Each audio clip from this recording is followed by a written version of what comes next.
What if the Archons, that we currently know and love, actually ended up losing at the Archon War in Genshin Impact? Who could possibly end up replacing them, and how would it greatly change the nations that we currently know? Let's say there is an alternate universe, where the outcome and events of the Archon War were slightly altered, and the gods that supposedly lost ended up winning. For Mondstadt, there seems to be only two notable gods that could have replaced Venti at the position of being an Archon in the Archon War. The two are Andreas and Decarabian. Let's focus on Andreas first. The reason he lost was because he saw himself as unworthy of being an Archon, greatly lacking in the love for humanity, as he sees them as just a big disappointment. His blizzards were also way too strong, making it very hard for life to nourish, so he ended up choosing to let his physical body be eliminated, so someone else can be an Archon, and it ended up being Venti. Now, how could he possibly end up being an Archon in this timeline? Well, Andreas could just end up realizing that all humans are pure and harmless, and it's not just abandoned people. Or, he could force them to act in a certain way that may seem worthy in his eyes, giving him enough determination to be an Archon. Or, his best possible solution is to just turn everyone into a wolf. For his strong blizzards though, I don't really know how the best way to negate this, other than controlling it better, for the sake of humans, or just using his wind power to block the strong ice. For how he would change and title the nation of Mondstadt though, I was thinking, instead of City of Freedom, he would consider it as the City of Loyalty, or City of Lupicrow, as he seems to be very loyal to the ones he care about. Nation of Adaptability and City of Bravery are also titles I thought that he could make, purely because of him being a wolf, and these are the common characteristics of them. And now for Decarabian, it lost because of his people seeing him as a tyrant, reasons being he made a storm barrier that blocked them from seeing the outside world, and they started a rebellion against him in the name of freedom. He could possibly win by just breaking the storm barrier, or the most likely option, which is that he had more power and managed to win against the rebellion. With his victory, he would end up being the new Archon, as because of this timeline, Andreas also eliminated himself. For how he would rule and change the title of the nation of Mondstadt.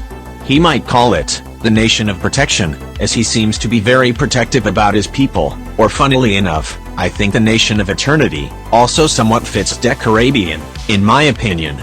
The nameless bard could also have been an Archon, I guess, but he would just have the same ideals as Venti. Now for the nation of Liyue, there are more notable gods who seem to be fighting for the position of being an Archon. They are Guizhong, also known as the Lord of Dust; Havria, known as the God of Salt; and then Osial, also known as the Overlord of the Vortex. Guizhong lost because of the fierce battle at the Guili Plains, which led to her elimination amidst the Glaze Lilies. Now for how she could have possibly ended up winning in the war and be an Archon, is if Morax decided to sacrifice himself for her during the war at the Guili Plains, making her be the one who survived, and then beating the other gods with the help of her wisdom and knowledge. For how she would rule and title the nation of Liyue though, we actually get to know a lot of information on how she would interact and rule over humans. Guizhong was very kind-hearted and wise, although not the most powerful. She sympathized with humans and understood what their problems and struggles were, so if she were to become an Archon, she would be very close to her people, talking and always listening to them. Then she would bless them with her wise words and wisdom. Guizhong would also probably create more advanced technology and weaponry for the purpose of protecting the city of Liyue.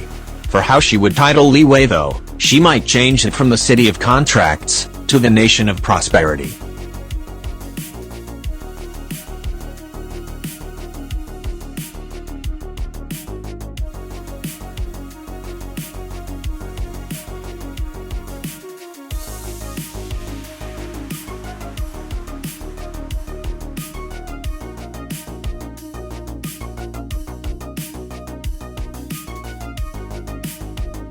Creation of Guili Assembly, that I will now show in the screen. Pause the video if you want to read it all. Now let's talk about a different god, Havria, the god of salt. The reason she lost was because she wasn't a very powerful god that refused to take part in the Archon War. It resulted in her people eliminating her, seeing as how her kindness wouldn't make them survive its brutality. For this one, there is a very slim chance of her actually being able to win in the Archon War and be an Archon, but I tried to think of an alternative universe on how she could win. She could maybe convince the other gods to live peacefully, if she was convincing enough, and then they might crown her as the most worthy of being an Archon, because of her gentleness to humans. She could also try to cover the sea with salt, and possibly be able to control the ancient sea monster god, Osial, by controlling its body, using the salt from the ocean. Then use him as a puppet to fight the other gods, but there is a very low chance of that actually working out, as Osial seemed to be very much stronger than her, and can easily break through her control, and I don't think it's even proven that Havria can control salt. But anyways, let's still say she still somehow won. How would she title Liyue? She might call it as the City of Benignity, as she is known for her gentleness, and would probably spread the characteristic to her nation. She would be a very caring Archon, but wouldn't be very strict at all to her people.